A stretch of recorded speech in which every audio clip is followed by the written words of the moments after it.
The Tao of Self-Confidence, episode 539. Welcome to the Tao of Self-Confidence, where I share stories of amazing women who have discovered their inner journey to self-confidence. Visit our website at thetaoofselfconfidence.com. Your inner journey to self-confidence awaits. Well, hello, friend. Welcome to the Tao of Self-Confidence, where I share stories of amazing women who have discovered their inner journey to self-confidence. I'm your host today, Sheena Yak Chan, and we have a phenomenal woman on the show today. She is a modern educator with a new twist. I'm really excited to have her on and share her story with us today on self-confidence. So without further ado, I'm going to introduce you to Tiffany Sorya. Tiffany, how are you today? Maybe you can fill in a little bit more about yourself to our listeners. Hi, thank you for having me. Hi, yeah, so I run a private homeschooling business called Novel Education Group that I started 4 years ago. And basically we focus on tailoring educational programs for students who don't live conventional lives. We really try and play up on strengths and taking away a bit of the standardized approach to education. And it's really opened up like this whole new window on how to approach education and how kids are approaching it today. Awesome. Well, thanks for sharing that. And Tiffany, what's your cultural background? I am 100% Cambodian. Both of my parents were born there. They moved to France when they were in their early 20s and lived there for 10 years, and then they moved to the States. So I was born here, but I'm first generation. Thanks for sharing that. And in your own words, how do you define self-confidence? I think self-confidence really comes from within. True self-confidence is the idea of not having to necessarily prove anything to anyone other than yourself. And I also think that self-confidence comes from a place of wanting to see other people succeed as well, which is a big part of being an educator. And taking out the competition. Not so much. I mean, a little bit of competition is good, of course, but really seeing competition as something that you can learn from and having the self-confidence to approach all situations that way, I think really pulls out the best parts of you. It's being able to admit your faults and being able to admit what you're good at and learning from other people. Thanks for sharing that great definition. And Tiffany, what was your life like before your discovery of self-confidence?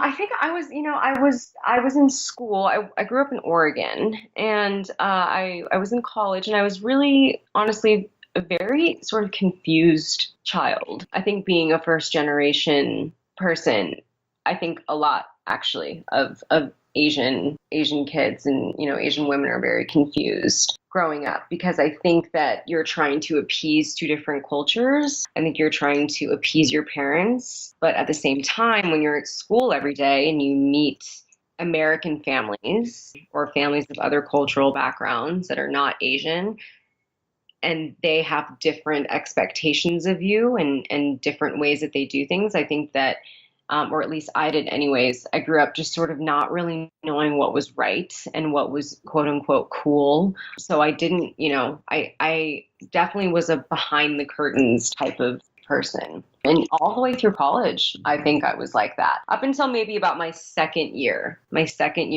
of college, I didn't know what I wanted. And I don't really think I could have really, if you asked me what type of person I was, I don't think I would have been able to confidently answer that question up until my second or third year of college.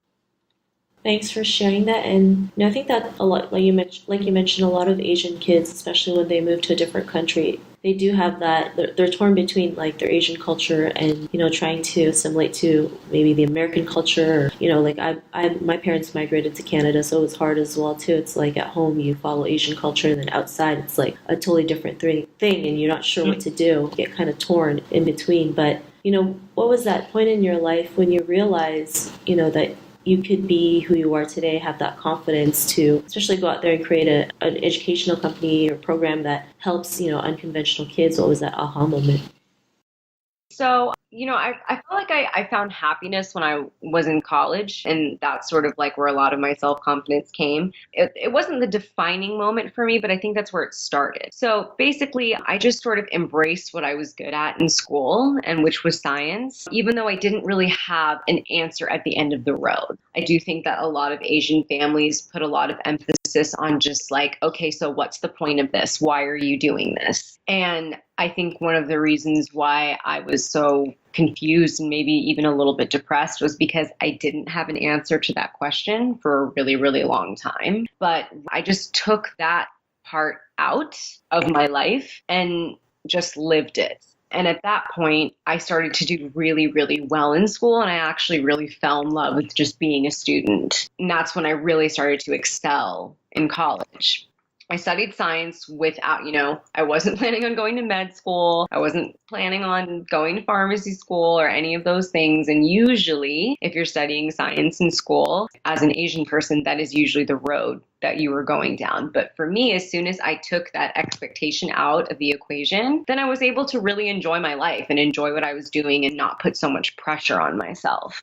Also, when I moved away, I think was probably the biggest moment of turnaround in my life when I moved away from my family and I moved to Los Angeles. I was really, and I definitely did it at, with my parents were supportive and they wanted me to, go and live my life, but I think if it were up to them, I would not have gone. And I think, I tried to find the balance of making them feel okay about it while also just sort of being like, this is something I feel like I need to do. I need to sort of get out and see what else is out there for me. I had questions and I had like desires of just feeling like the world was bigger than what it was and the world that I was living in was larger. So yeah, it was really when I moved that was the biggest turnaround.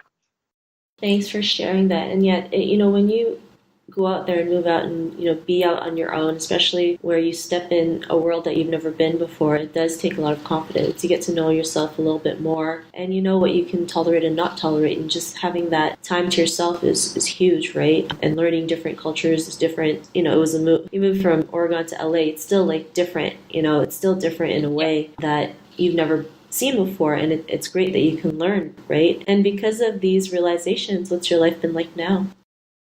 This is probably the most confident I think I have felt in my life. And I think what confidence comes from, what it really does come from, honestly, is trying something that you don't know you can do and achieving it. I mean, really, that's what it comes from, right? And of course, what comes with that is a nice amount of failure as well. Like you're not going to achieve everything that you attempt to do.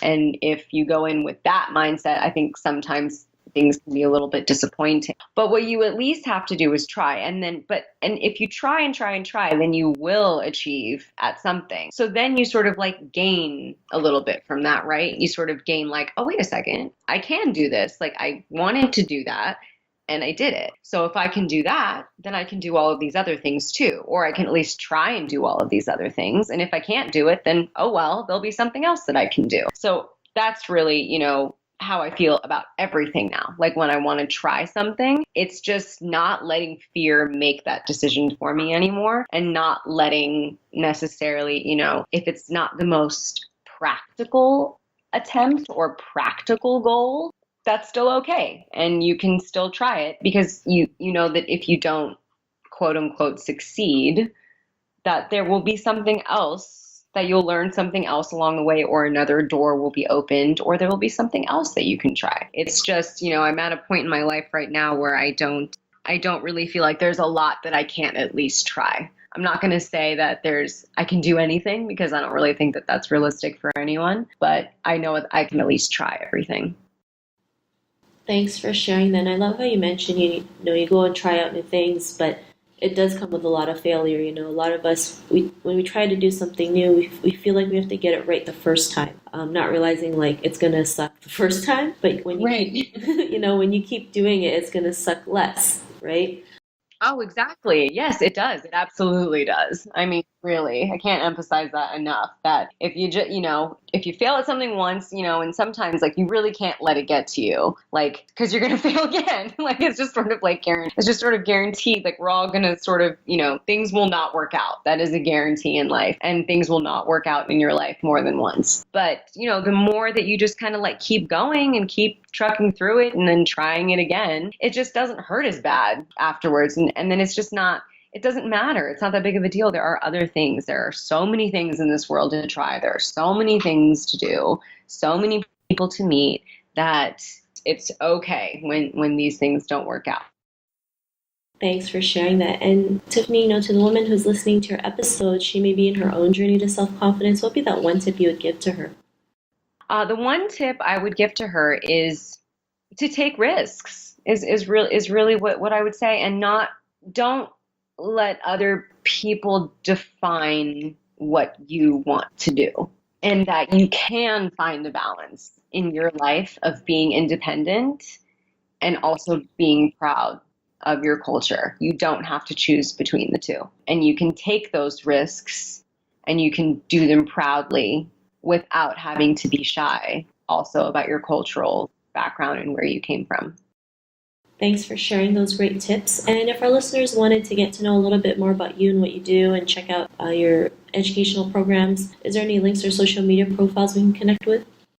Yeah, so the website for Novel Education Group is just noveleducationgroup.com. And on the website, you can check out exactly what we do and read some testimonials from some clients that we've had in the past. And you can also follow me on Instagram. It's Tiff, Tiff_Sorya,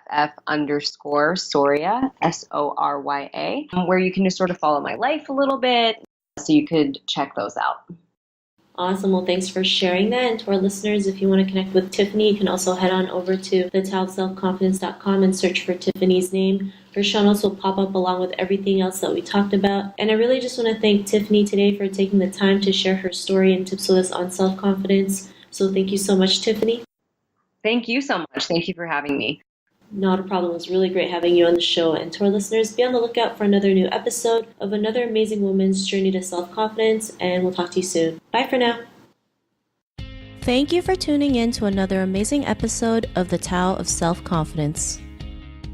Please subscribe to the show on Apple Podcasts or Spotify to get your daily boost of confidence.